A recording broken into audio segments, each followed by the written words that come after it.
बिरजू, फिर तू यहाँ?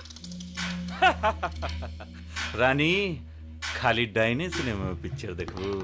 चला तारा का आज हम मल्टीप्लेक्स में पिक्चर देखा होता है। देखा ठीक ना होई। बचा, बचा हमरा के, कोई है हमरा के बचा। गांव में कोनो ऐसा माई के लाल पैदा नहीं के भाई जो तोरा के बिरजुआ से बचा ली। है कोई माई के लाल? ई लड़की के तो हम बचा लेब, लेकिन कोई बा माई के लाल जो तोरा हमरा से बचा ली?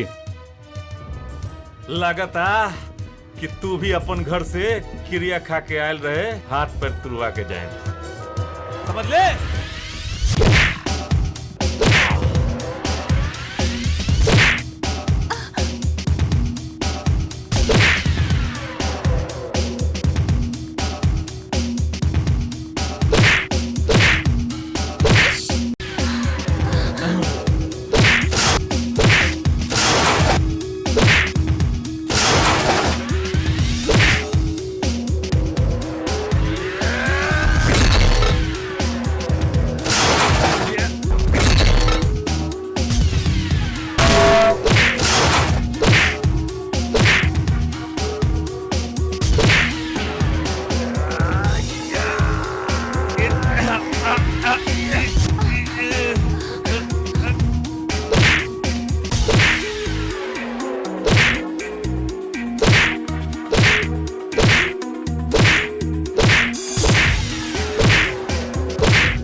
अभी तोहार हमार एगो और मुलाकात हुई और उ दिन तोहर जिंदगी के आखिरी दिन होई।